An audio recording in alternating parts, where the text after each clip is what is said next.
give a warm welcome to Chesson and Trey. Now, Chesson, I actually left two off here. So your bio also says that you were voted most comedic in high school. That is correct. But Jimmy Fallon actually voted you something even more. He voted most likely to see one of the giant windsock guys and say, Dad? Yeah. So can we actually get a picture of that, Tom? Do we? Oh my gosh. Can y'all see this?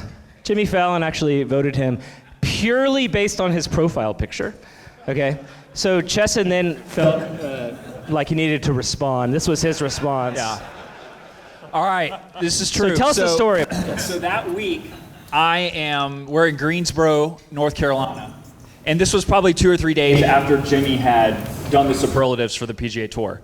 And so I saw that obviously outside a mattress firm, and I did that. And I mean, gosh, this was 2014, I think. So, it went nuts. Jimmy Fallon retweeted it, and Tonight Show did, and so it had thousands of retweets and hundreds of thousands of views and all this type stuff. Well, Mattress Firm, this is the greatest thing that has ever happened to a mattress company on social media. They got in contact with me and said, you go to whatever mattress firm you want and pick out, so I got a king-size Tempur-Pedic mattress. And so Jimmy Fallon's good for something, right? Wow. That's I don't amazing. have any cool thing like that. That's awesome. That's awesome. Okay, so let's just begin. Why don't you guys give us an idea of your upbringing and just how you got introduced to the game of golf? Trey, why don't you start us off? Yeah, so I grew up church all my life. Me and my mom and dad never let me miss a Sunday, and so we were always there. And grew up in Birmingham, Alabama, small town, place called Gardendale. You gotta look really hard to find it. But yeah, always grew up in church. Got involved when I was real young. I got baptized when I was 13 out in Gulf Shores, which was really cool, out in the ocean. And yeah, just been kind of growing in my faith ever since, trying my best. Got really involved in College Golf Fellowship with Brad Payne and Stephen Bunn when I was in college. Which is not a bad time, I guess, to start growing your faith because it's easy to get sidetracked, I guess, a little bit. And so tried to grow a lot through that, and ever since then just been really, really involved with it. It's something that I care a lot about. It's something that I think has worked amazing in my life, and I've seen it work in so many others' lives. And and still to this day, I mean, I think I play golf with Bun more than I do with anybody else out here when I'm home. And so, just always grew up in that and super thankful for it. So who was it that actually got you into golf? Was it your dad? Yeah, my dad got me in golf. So I played all the sports growing up. Started playing golf competitively around 13, 14. Broke my leg playing football, and my mom was like, not doing that anymore. And so my dad, I got to spend a lot of my time with my dad. He would take me out to the course and chip and putt, and I had a cast on my leg. And I was like, man, this is pretty cool. I get to hang out with my dad a lot and, play golf. So I was like, why don't we just continue to do this? And so chose golf, stuck with it. And, yeah, I mean, when I was growing up, I mean, we practiced every day together. He went to my lessons. And, yeah, I mean, my dad's like my best friend. So still to this day, he's here this week. Was there a tournament shot time in your life where you thought, hey, I'm actually pretty good at this game. I think I got a future? My senior year of college was the first time where I was like, you know what, I might try this out. And I was on our team. We had a very good team. We won a couple of national championships, but I was kind of like always the 3-4 guy. I was a good player, but never really thought that I could truly make it.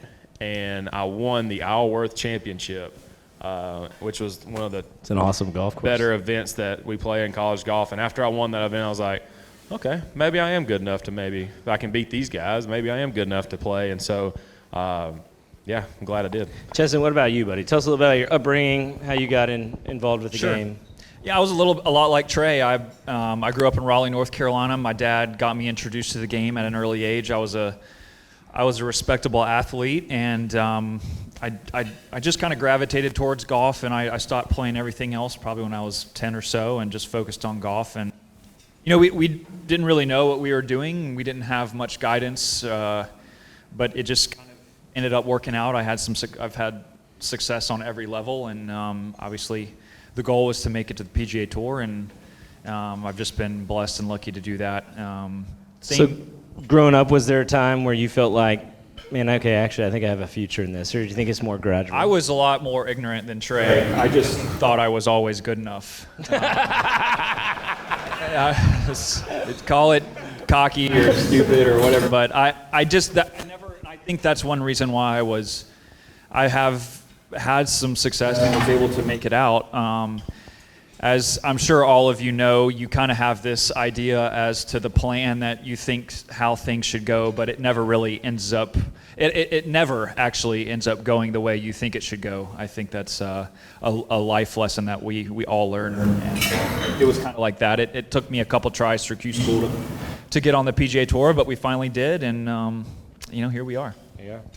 So this is kind of an open-ended question, but that's intentional, and I'm just curious where your mind goes when you think about this. But how would you describe what it's like to play pro golf? Very tough. No, I mean it's just a grind. I mean, pretty sure everybody in here plays golf. One day you shoot 68, you're on top of the world, and then you're thinking, man, I'm not ever gonna play bad again. It's great.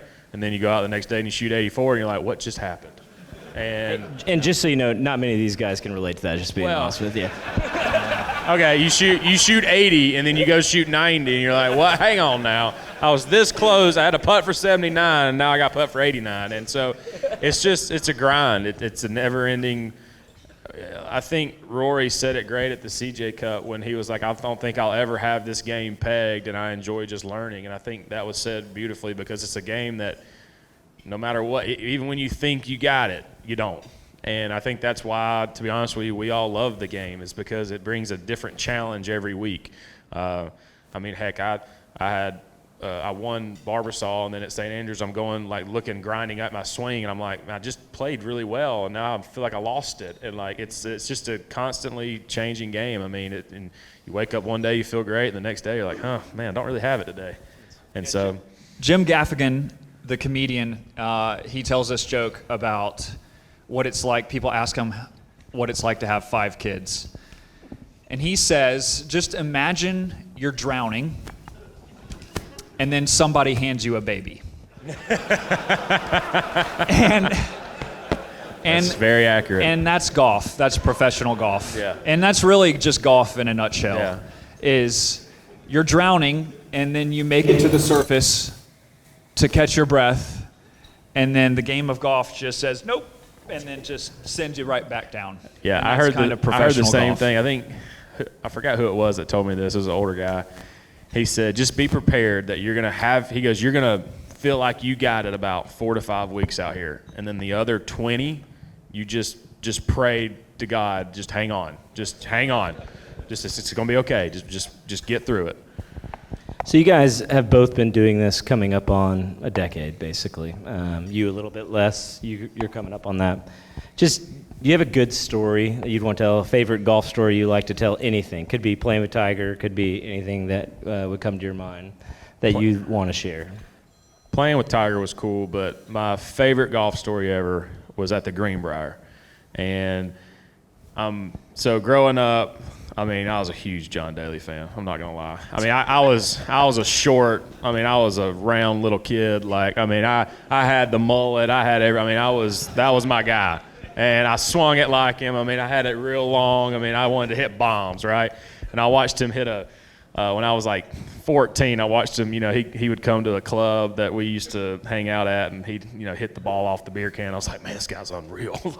And so we were playing at the Greenbrier. It was the first time I ever had the opportunity. I get paired with John Daly and George McNeil, and it's my rookie year. And we're playing the first day. Man, I'm playing with John Daly. This is great. He goes out, second hole, he hits it out of bounds on 11, the par 5, hits it right, and just throws it in the rest of the day. Awesome to play with, but you could tell his care factor was just irrelevant. Shoots like 74, 75. And we get done, and I'm like, crap. I've always kind of heard, if he kind of bombs it on the first day, he might not show up Friday. And so he hands me the scorecard, like, hey, probably not going to show up tomorrow. If I do, great. If not, here's a card just in case. And I was like, all right, yeah, whatever, it's fine. And so we're teeing off at 8:15 the next morning. And I remember like it was yesterday. 8 o'clock comes by, no John Daly. I'm like, George is like, he's not going to show up. Like, it's all right. Like, because George, knew all what John would do. And so 8:05, nobody. 8:10, nobody. Well, now on the tee, John Daly. And you get about a minute, right?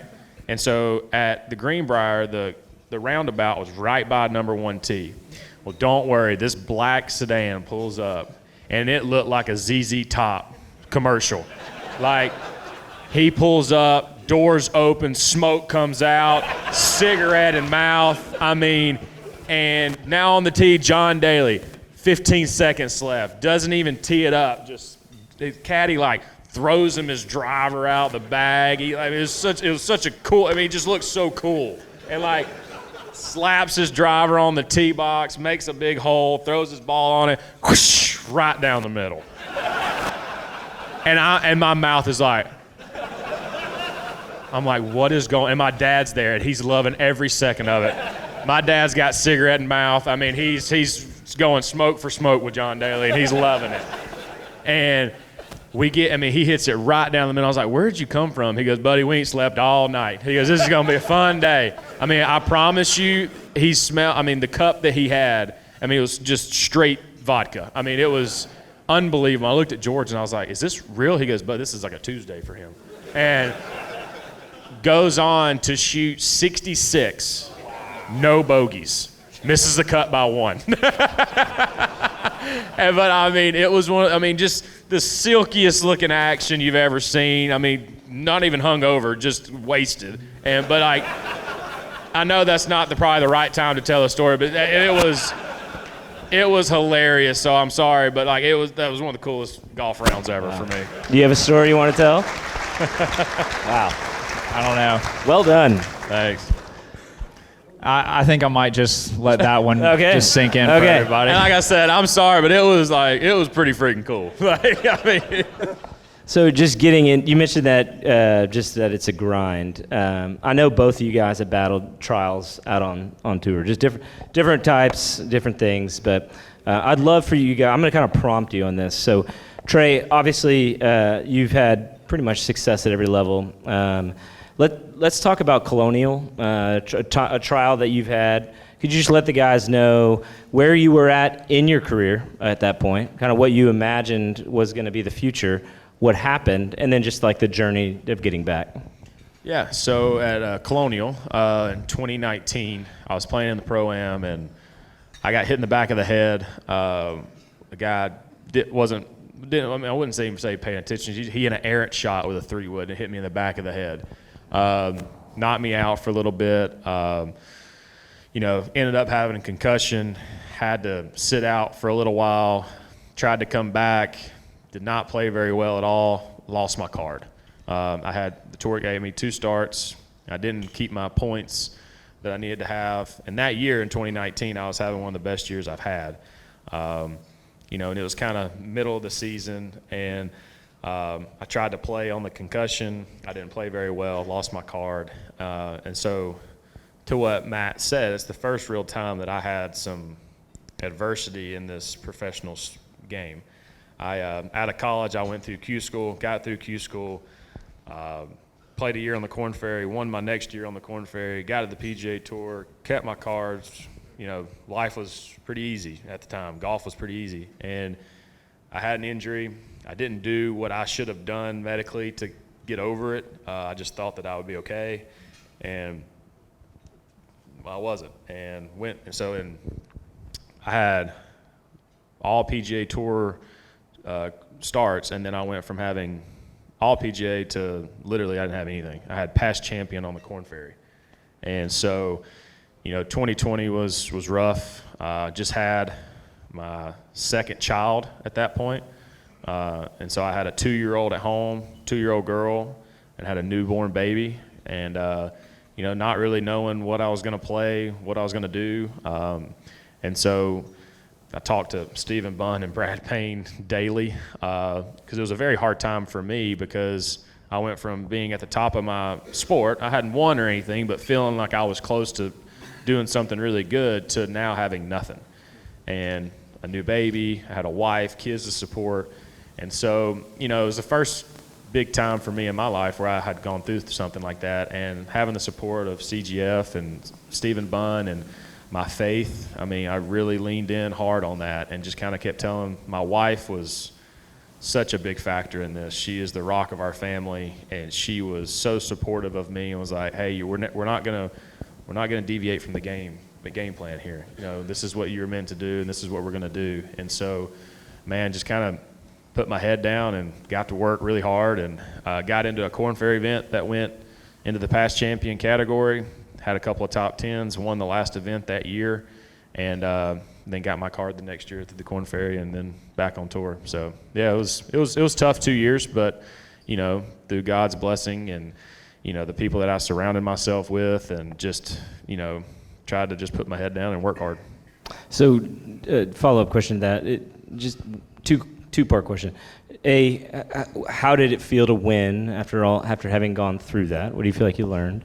And then B, and I forgot my own question, but apologize for that. I guess, how did it feel to win?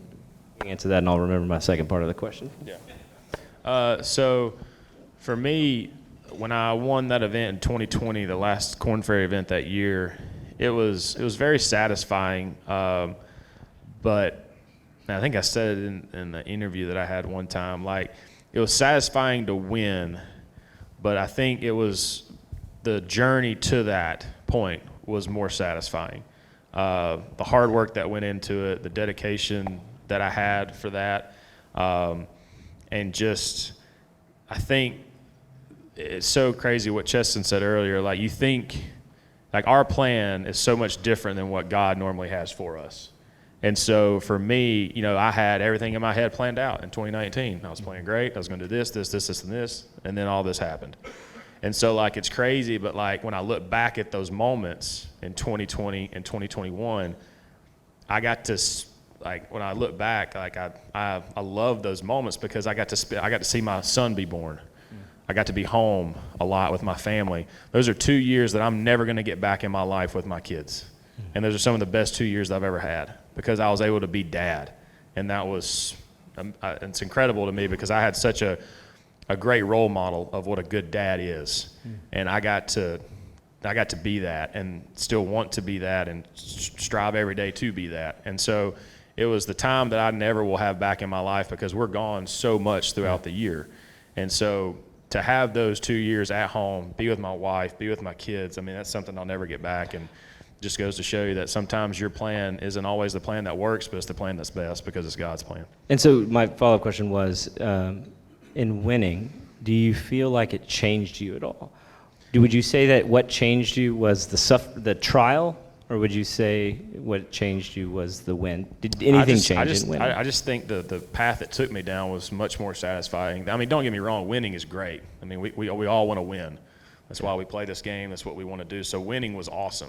Don't get me wrong. But at the same time, it was, heck, when I won last year, I was literally talking to Stephen Bunn on Wednesday about, is this really what he wants me to do? Is this my purpose right now? I was 145th on the FedEx. Wasn't having that good of a year. It was getting late in the year. We only had about 6 events left. And I was literally talking to him on Wednesday going, hey, any coaching jobs available? Because, I got some experience. And he told me, he goes, man, this is your purpose, and when you're out there, just don't vary from that. Just this is what you're supposed to do. So Chesson, you took a few years to get out on tour, but you won your first year on tour. So talk about, at that point in your life, what did you win, talk about that experience, and then what were you expecting the years to come to be like following that win, and then what were they actually like? Yeah, I graduated from college in 2010, and as I already prefaced earlier, I had envisioned getting right to the tour and having success, but I didn't make it through Q school actually until my third try, and that was even kind of a stroke of luck. A friend of mine, Blaine Barber, he actually disqualified himself from the Q School site that I played at, and I had actually missed advancing to the second stage, and because of his disqualification, which he did himself, I was able to advance to second stage. So there was like a week or 2 week period where I thought I had missed Q School again, but because of his honesty, I ended up making it to second stage, and then I played well enough to earn my web.com card, and then finally, and then the next year I made it to the tour, which I won in my rookie year, which was great. And you know, as Trey said, we all want to win, and winning's being grateful and enjoying success is easy, right? Like, we all know how to act and to how to act when we're successful. It's very easy to do that, right? But it's when things are not going well is really when the change, it's really when God is working on you, it's really when God is speaking to you. And I certainly have had some of those periods of time with winning my first year, and then I actually lost my card in 2016, which is when my exemption ran out, so I had to go back to web.com for a year, and I did make it back to the PGA Tour, and I've been on tour since then. But your expectation can be the killer out here, because you get ahead of yourself, or you think you should be doing something that and performing a certain way. You can really damage yourself and your career, because that's basically what it is out here. It's just expectation management. And I loved what he said, Trey said about what Rory. He goes, "I'm never going to figure this game out.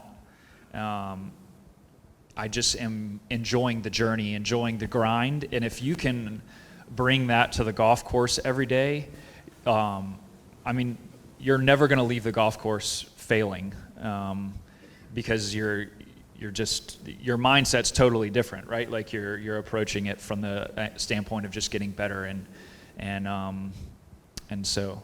Did I answer your question? Yeah, totally. During that dialogue? I actually have a cool story. So you don't even know this, but so I started doing Korn Ferry Tour chaplaincy stuff in 2017, and you had I think that was the year you were on there, and you and I rode a bus back together from Panama, because that lovely bus ride from the golf course back to the course, right? And I mean this in a charitable sense, but you were miserable.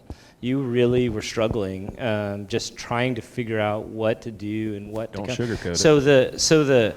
You were. I don't. What did you say? Don't sugarcoat it. But you were, right? Well, you were awful. Look, Panama. You were. Panama is not on the equator. Golf. It's 100 million degrees. It is. And there's 70 us I don't in think this you played bus. very Not well enough either. gold bond in Panama. Yeah. Of course I was miserable. I probably shot 74. You probably did. Right? I think so. You didn't play well. But I look Other and than I that, just great think. trip. Yeah. Other than that. But I just look back and I just think, to think of that, and then later down the road, I wasn't walking with you when you kind of got your card back and just following the success that you've had. It's sweet to have been in the trenches at that time and having some conversations in the lobby of the hotel, which we spent with the taco truck. I don't know if you remember that. But anyways, we spent just some time talking in the lobby and just you processing what to do next. And it was just hard to get traction. So as a friend, it's been fun to watch you have some success when I just really felt like I saw you at a low. So I just want to encourage you with that. And I also want you to talk about your just kind of journey back to finishing 125, that and the crazy back nine that you had there in Raleigh, right? And when you shot 29 and 62 last day? Yeah, it was in Greensboro. Excuse me. I was struggling. Seems to be a trend here. Great. And I had played very poorly in 2020, and it was getting towards the end of the year, and I think I came into the last event. I think I was 136 on the FedEx Cup list, so I needed a good week. And Greensboro's right around the corner from Raleigh. It's an hour and 30 minutes, so it's the closest tour event to my home. So it's kind of like a home event. And I played great the first 2 days. I made the cut. I was probably 25th or so. It is not a difficult golf course, so you kind of need to shoot a good round every day to hold your position and move up. And so on Saturday, the conditions were very scoreable, and I only shot one under, so I moved all the way back, I think, to 57th. And so it wasn't looking like I was going to keep my card. I was going to have to go back to the Corn Ferry Finals. And but, you know, like I just got up the next day and just did the same thing we did. And I got off to the dream start. And I shot 29 on my front nine with my very first hole-in-one. I've never had a hole-in-one in my whole life. But I still have 0. I had it that day. You still have goose egg? Oh, Trey. 0. Oh, sorry. Hey, just to know, I have 6. I don't want to. I don't want to know. Okay. I don't want to know. Yeah. Real happy for you, man. Yeah. Cool, man. You got more commas in your bank account than I do, okay? But I shot 62 the final round, and I ended up finishing 125th on the money list. Somebody 3-putted the last hole, which moved me from 126 to 125, and I kept my card. So we actually have the video. And I want you guys to watch this reaction right here. I want to see this. Oh, no. Don't listen. Don't listen. Is it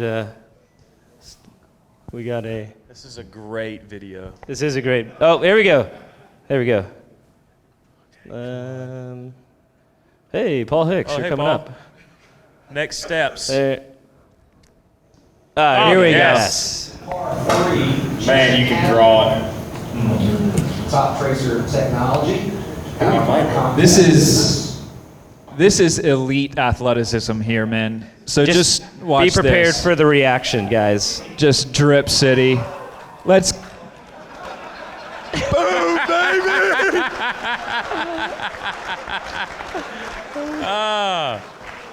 Oh, yes. Okay. Coach, And so Coach, mark my word, Coach. Mark my word.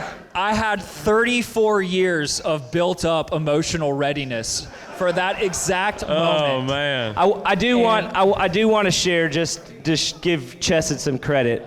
He's about to talk about it, and I just want you to hear his heart. It won't go on.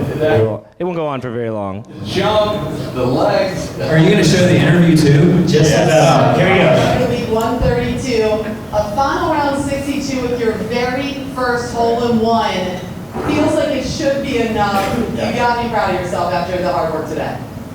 It's been a tough year. It's been a tough last few years, and gosh, I'm a terrible crier. Just to have something good happen today was special. That was my very first hole-in-one ever. That is not a joke. I'm 34. I've played pro golf for like 11 years. That was my first one. So it was just a treat. You know, this is about as close to home as I get, and I'm on the outside looking in right now, but I know some things can change. But it's just good to feel something good happen. Anyways, and so in case you guys are wondering, so here, I'm about to give you a pitch right here, okay? If any of you guys run companies and you need a hat sponsorship, he is currently looking for one because right now his hat is his jump on his hat. It's the real jump man, okay? For you, once Mark, you walk Michael out Jordan. the doors, Yeah, once you walk out the double doors, we they're on can the get left. you in touch with his agent if you would like to replace the true jump man. But I think that interview is very. It's an emotional interview because, especially from my end, because that is such a wholesome moment. Yeah. I mean, this guy has been doing this for a long time now. He's had success at every level, and it just shows you how much it means to us. Yeah. You know, this is our jobs. Like this. It means a lot to us. It's how we provide for our family. So a guy he's 132. He needs a good week, and you don't always get the happy fairy tale ending like that. You have a lot of guys that finish just outside it, and until like we've said this whole evening is that it's not always the plan you have, but it's the best plan, and that he'll always remember that moment. Yep. And so it's such a beautiful thing because, man, the emotion in that is so true. Yeah. We do care a lot. Some weeks it doesn't look like we care. We do. And it also shapes how you then interpret your present. Yes. Because there's gratitude in the Yeah. present because you realize at any moment it could change. 100%. Like in that moment, if he'd have finished 126, that moment was never going to change. And you haven't lost your card since then, right? Or have? Negative. Negative. There you go. See? That's right. You know- So this is a follow-up question. It's really timely. Is, you guys are in a really interesting reality where in playing golf, you live by a scorecard, and that scorecard is public, right? We all follow it. And so how is that for you guys personally? And then could you just speak to the battle of identity? How do you battle? Because you said this is a job, but sometimes you're fighting to remember that it's just a job, right? So could either of you guys want to speak to just the battle of identity in playing this game for a living? Sure. Obviously that's kind of one of the messages of the Bible is like our identity is in Jesus, and we play a sport that everything about that should be our identity, right? Like our score, how much we made that week, our FedEx Cup, our sponsors, everything about our sport is of this world, and it is pulling our heart in a very different direction than what the Bible says we should do. And so it's so important for us as Christians, obviously myself, but this is for you men as well, is we have to be rooted in something that has a greater identity than ours, so that, obviously that is our identity, and obviously that is Jesus for what he did for us. And it should be freeing, right? Like that's the message of the gospel, is that by his identity becoming ours, that is what frees us up to live in the way he calls us to live. It lets us be bold for him. It lets us, not worry about, I like to pull hook it. That's just kind of my miss. It lets me just kind of, it doesn't matter where this golf ball goes, because in reality it doesn't, right? Like this is golf. It's golf, and I want to be good at it. I want to be elite. I want to be, the best I can be, and so does God. God calls me to be that. But at the end of the day, it's not the score I shoot. It's not how much money I make or how cool I look. Obviously I look really, really cool up there with my. But it would be a lot. There are people out on the PGA Tour who are not Christians, and I can't imagine how dark it can be when it goes dark, because it goes dark for everybody. I don't care who you are. Nobody is immune to the failure of the game of the downs of the game of golf. And I don't know how some people do it without Jesus, because it's hard. It's hard enough with him. Yeah. You want to add something? Yeah, I think too, everything that Chesson said is so right. And I think too, it's about who you surround yourself with. Because it's easy for people to look at scorecards at home and go, I play with a bunch of guys at home and I shoot a 75 and, I don't get the text of, hey, what happened? Are you okay? Like, I remember I got a couple of texts in Napa and they're like, did you get hit in the head again? I'm like, no, I just had a bad day. Like, it looked every bit of a 76. Like every shot I hit was like, oh, don't go over there. But I think it's about the core people that you surround yourself with. And I don't, a lot of you in here are businessmen, and you have your tight people that you connect with. And I think that's what's so beautiful about us about what we have on tour with Brad and Bun. And if I'm going through a hard time, I can call Chesson. He's a husband, he's a father. He has struggled with the same things that I struggle with out here, but I can call him and say, hey man, I asked him at the table, I was like, how's it going from 2 to 3 kids? Because I need to know. Like I need to know. Like we're going from man to man to zone. Like I got to figure this out. And so, but I think that's what we have out here, because it can be so dark if you don't have someone to lean on, like Jesus, and with Jesus is in your personal life and all this stuff. Like it can be very tough. So like the people that we surround ourselves with out here is huge, because that brotherhood can never be really broken. And really, this is the heart behind Toolbox, is that you guys would come and you'd hear a story of life change. And these guys may be grinding after golf. Probably the majority of us are grinding after a paycheck, and we find a lot of our significance in how we do in that realm. There are different kinds of leaderboards, and this is the beauty of the gospel, is that you and I, we were created to work, but we were not created to have our job be our identity. right? You were created to know God and to walk with him. And there's this thing called sin that has separated us, and all of us struggle with this, and we're in some ways trying to climb our way back. But God, in his infinite love and mercy, he sends his own beloved son to die on a cross. Why? Because he loves us, Amen. right? And through him, through trusting in him, repenting of our sin, trusting in him, we can know and walk with God. And that is where significance is. That is what you were created for. And that is what these guys, in the midst of their own context, no different than us, just a different context, right? They are trying to learn and do that in this silly game where their life is very public and they're on a leaderboard and they're measuring themselves up against their peers, and it's a struggle, right? And so this question is kind of going to be our last official question. Then I have some funny ones after that, and then we'll be done. But just life on the road can be tough, right?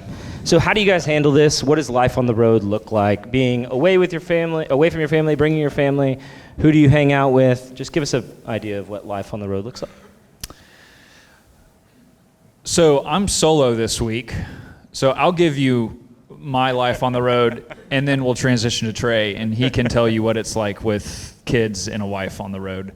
I mean, it's my kids are older than his. I have a 9-year-old, a 6-year-old, and a almost 2-year-old. So, leaving's a little bit. It's a little bit harder now. The kid, they're aware that I'm gone. My son and daughter are in elementary school, and they're a little bit, oh, do you have to go type of thing. So it's difficult, but they do understand that it's how it's my job and whatnot. But I mean, I'm solo this week, so it's easy. I'm in my hotel room. I can crank it down to 68 at night. My wife's not complaining about how cold it is. I'm going, at home we eat dinner at 5:15 every night. It's non-negotiable. We're in there with the octogenarians. They got their oxygen Easy tanks. now. We're in there Easy eating. now. And now I can eat dinner at 7 o'clock. It's great. So I mean, my week is very easy. I travel by myself. I played my little computer game on my iPad on the way over. But why don't you tell them about your travel experience? Yes, and so his travel is a little bit different than mine. On Sunday nights, I pray heavily for patience. Just, Lord, please don't let me scream at somebody today. That's all I want. I want to go through today without losing it on somebody, whether it be my kids, my wife. Dear God, forgive me. And so Mondays I pray a lot. I need the patience because, I mean, now we have so much stuff. And you know how it is. I mean, you got your 2 car seats, you got your pack and plays, you got your suitcases, you got your golf clubs, you got your all the other baby stuff that you got to have, right? And so I look like, I got stuff packed on top of the car, I got it under the car. I mean, I got every part of this car is full. And so we actually had a great day Monday. It was great. It was easy, direct flight. Yeah, we had a great day. Praise God. But at the same time, and I think Chesson would agree to this, like, it's fun to have solo every now and again, because it is hard to miss his kids at home. And I don't have to worry about that right now with my 4-year-old and 2-year-old, and my wife's pregnant with our 3rd. So it really helps me when I come home from a bad day to get called daddy. Golf is left at the golf course, and now I come home to get in the floor and play dinosaur, and I can forget about what just happened at work. And so for me, I love it so much because I get to come home and see my family. Don't get me wrong, I like the weeks where sometimes I'm alone too, because sometimes you got to have that moment to clear your head and all those things. But there's going to be a day where Chesson, he misses his kids every day. He's going to miss his kids. He's going to do all that. Well, for me right now, I'm at that stage of life, having a 4-year-old and a 2-year-old. When I come home, they could really care less what I shoot. I get to sit on the couch and I get to watch whatever Disney show they want to watch, or whatever's Cinderella. I get to watch Cinderella for the 180th time, and she cries every time in that part, and I do too because it makes her sad. And so I'm right here with you, babe. I got you. And then my little man's just running in the floor, dinosauring it up. It's great. For me, I love that. But, that doesn't mean it doesn't come with stress, and stuff like that. So like you said, it's two different travels, but I think we both can agree that when your family is there, it is a beautiful thing. But, you know, like I said, it's not bad to have a weekend every now and again to go by yourself and watch whatever you want to watch. It's great. I don't have to watch Love is Blind on Netflix. This is great. Yeah. Well, thank you guys. These final questions are somewhat fun, and you know we've made it like fun questions. 44 minutes, and I haven't asked you about live yet. No. What? Live What? golf. Is that a thing? Is that a Live thing? golf. I had forgotten about that. Yeah. So we don't have a ton of time, but I would love to hear if you have any thoughts about live golf. I mean, no comment. Okay. They just need to stay in their lane. Look, if you want to go do that, look, I mean, I don't blame you. More power to you. If MBS, what's MBS? If he offered me $100 million, I'm gone. Right? Like everyone in the tour would be gone. See ya. And so, but to sue the tour and do so that, like, just stay in your lane. You know, you're trying to affect my way of living. We're not trying to affect your way of living.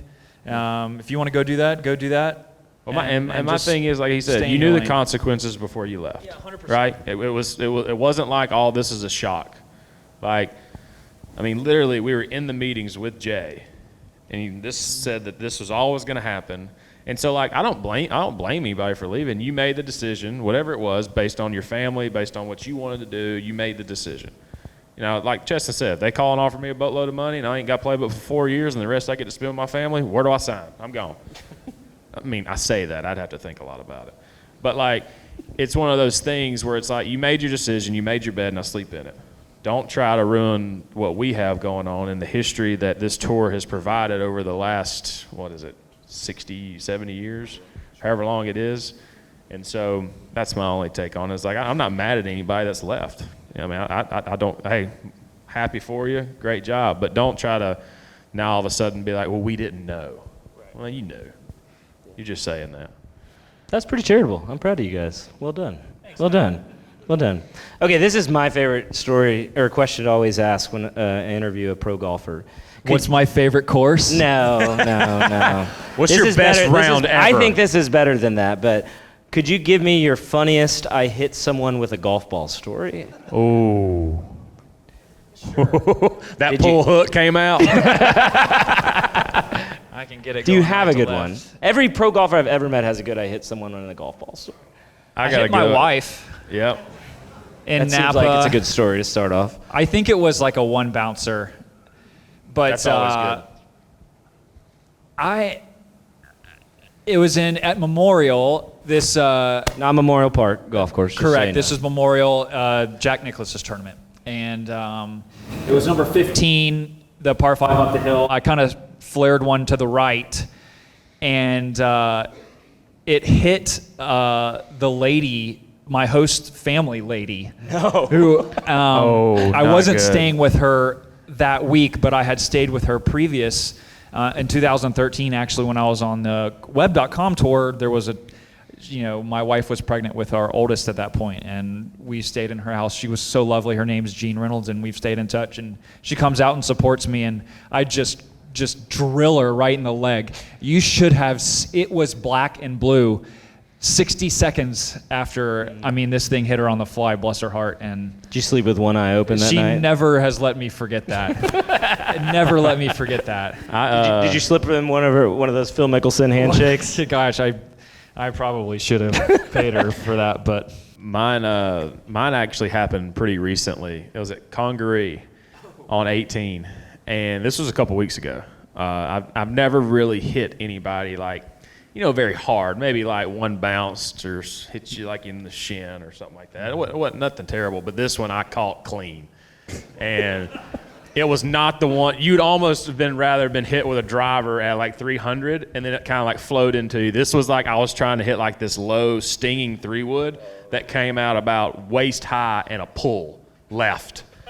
Like, it was steaming. And I saw where it was going, and I was like, just don't hit somebody in the head. 4! Like, I couldn't, it was such a bad shot, I couldn't say 4 fast enough. And, I hit this shot, and I look at my caddy, I'm like, just please, somebody don't be on the ground. Just please. And so I walk up there, and I'm like, I see where my ball is. I don't see anybody laying down, no ambulance. And I'm like, okay, we're looking good, we're looking good.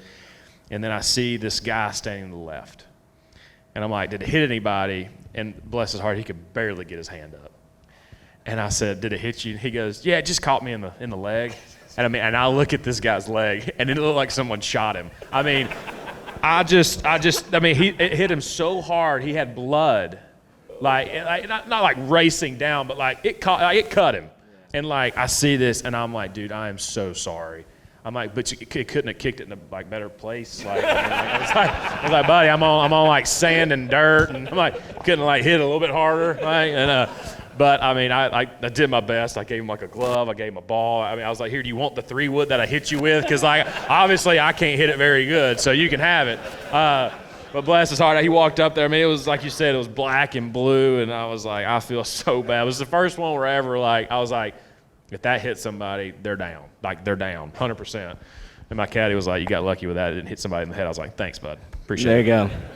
Okay, this is final question. Then I'm gonna pray for you guys, and this is really for them. Toolbox has a tagline of helping men go beyond success and into significance. What word of encouragement do you have for these guys in regards to that and their own pursuit, just in their daily life?